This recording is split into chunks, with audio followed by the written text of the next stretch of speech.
welcome back to Brewtifully Made. Happy Friday. Happy March. Oh my goodness, we are starting the third month of this first quarter already. And it is already feeling like spring around here. So it's very encouraging. I love the bright light. I love the heat. I love winter, but it's just kind of nice to have the doors open, the windows open, fresh air. It's pretty cool. We've had a lot of wind though. So let's dive into this Friday's doodle from Elo Lovey. I wanted to kind of use those again. March 1 here is Ladybug. Oh, Ladybug. I love that. So springy, so sweet. Reminds me of a nursery rhyme. Don't know. I always assumed everyone grew up with nursery rhymes. My husband did not. So I don't know. My brothers did. So I don't want to say it was just a guy thing, but I will say a nursery rhyme and he's like, "What are you saying?" He never heard of it or something.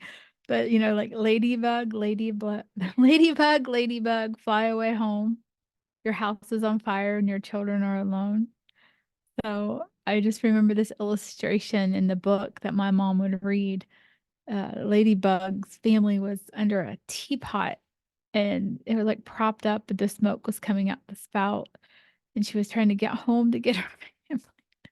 Sometimes when I think about illustrations and stories and nursery rhymes, they're really kind of scary. I was like, these are kids' stories, kids' rhymes. So funny. So doodle a ladybug or two or three. And I love ladybugs. They have that distinct scent too. It's so strange. And they're different colors. I always, default to red, but there's green, yellow, and brown and dark, red and it's so odd to see them fly. Those wings or the little dotted wings are like layered. It's very, very interesting, but it just definitely reminds me of spring. So that's a good one. Well, today I just wanted to talk a little bit about having control of your audience and using newsletters to do that. Today, my newsletter will be distributed to people that have signed up, and it's just funny to see the evolution of newsletters and how it has changed the way that we communicate by email with people that are interested in stuff that we're doing, and that you have that address and the way that you are required to have them opt in to, receive that information. And you always have to have an opt out so people can take themselves off of a list. I mean, that's a requirement. Yeah. Kind of like the FTC, the Federal Trade Commission, it's a form of communication. And so you need to be able to control that. And so it always like breaks my heart when someone comes off my newsletter list. I'm like, oh, so sad. Because I try to make them very short. I try to make them just, content that let you know what I'm doing for that month. I always try to just send one a month. I don't take advantage of the fact that I have your email. Um, my shop and stuff, you can opt in to have notifications for different things like sales and stuff. And I just don't want to bug people with it. I want to use it just for that one newsletter a month. And so I really try not to bother anyone other than that first email of the month has my newsletter and updates and links and things that I feel are interesting or important, or I want people to know that maybe they can attend or sign up and take a class. And I just think that it's a great form of communication. And if you're a small business, to have a newsletter list, I think that's one of the best things that you can do. I personally use MailChimp, and there's like thresholds that when you get to certain viewers and not attendance, but lists of names, the larger the list, the more it's going to cost you. So I'm still able to use the free option. And I love being able to put my artwork in there, and I can put links in there and announcements. And so I manage, quite a few newsletters for different organizations and for nonprofits and for small businesses. And it is very hard to come up with content if you're not really like actively doing something. So you have to be really creative and you want it to be worthwhile to the person receiving it. But I always try to make them very quick reads. I don't want to have a ton of text, I guess, more or less. I know when I receive newsletters, I really do skim through and visuals help tremendously. And I do click links and I do like to, you know, oh, you have a class going on or this or that. But to read a lot of text, I mean, I personally don't do that. So I try to craft my newsletters or work on newsletters with this same thought because people are busy and you just want to get that highlight across and do it effectively. And I just wanted to, see if everybody is thinking about different ways to kind of like maintain your audience and grab attention and communicate with people that are interested in learning about what you're doing and where you're going to be at and where your art is available. All of that is pretty important. And it's nice to be able to have an archive. I have all of my newsletters in an archive on my website. I try to wait a little bit for that last month to go on the website, just because I want people to subscribe to see it, but they're there. They're there definitely. And if somebody forgot something or wants to go back and read something, they're on my site under newsletters with the sign up form. What's really nice about MailChimp is that it makes a bunch of tools available to you at the different levels. And so I can have an integrated form for people to sign up to opt into receiving the newsletter. And then it goes right into my contact list, and I don't have to do anything other than, pull those names once a month to do something special and a thank you for following me and receiving the newsletter. So I put everybody's name into a random name picker and let it pick a name, and that person will win a prize.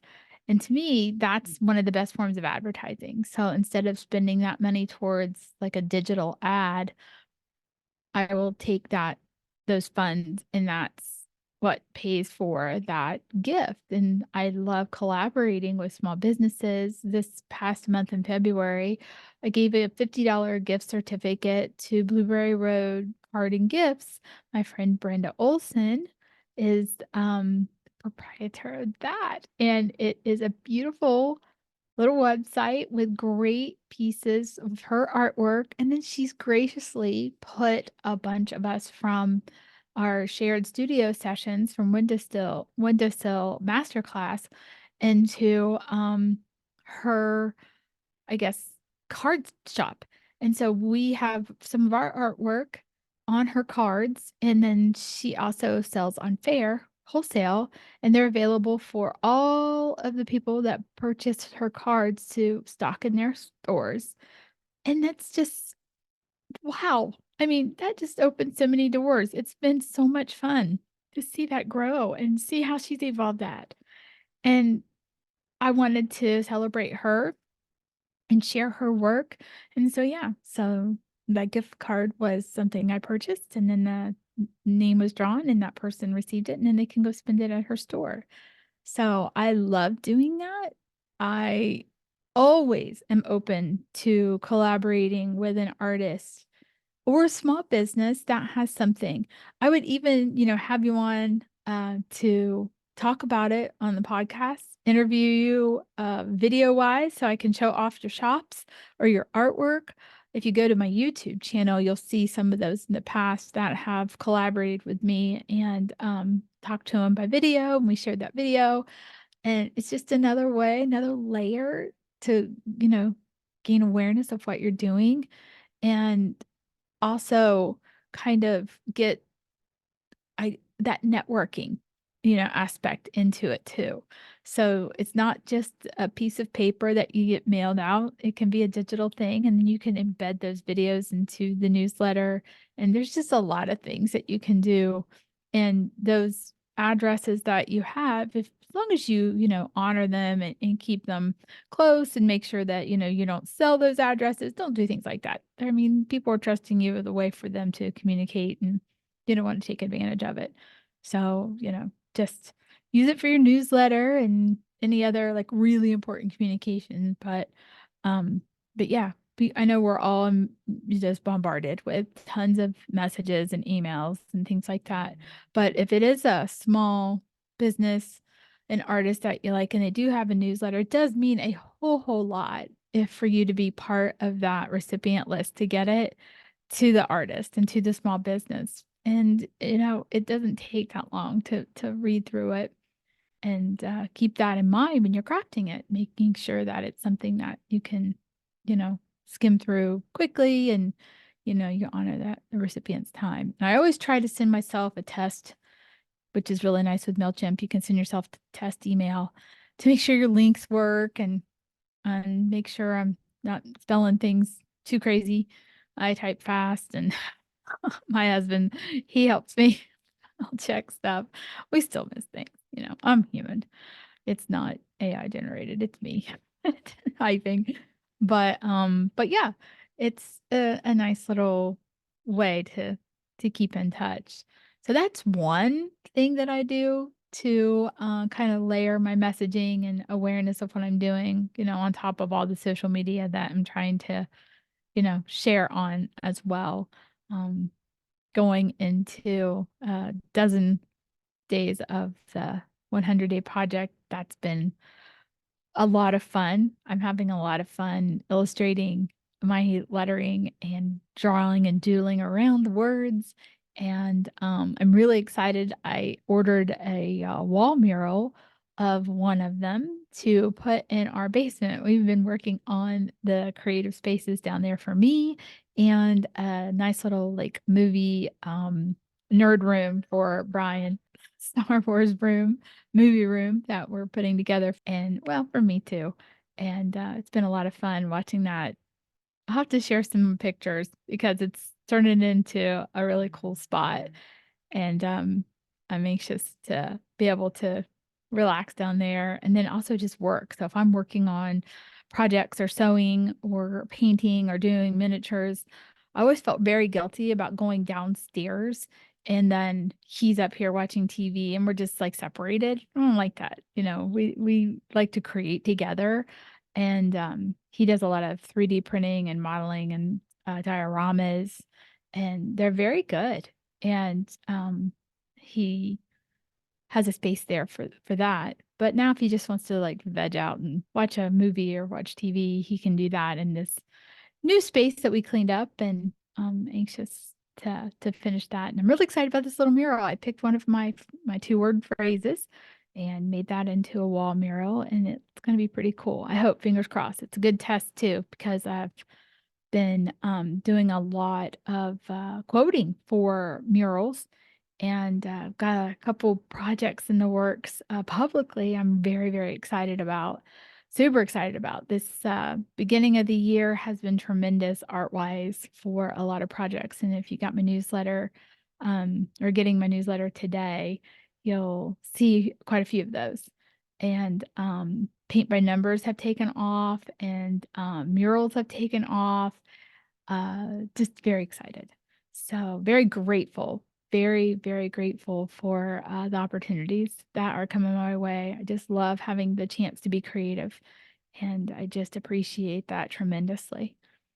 So I think communicating that in the newsletter is pretty important. And I know that helped raise awareness with what I was doing on top of sharing it on social media.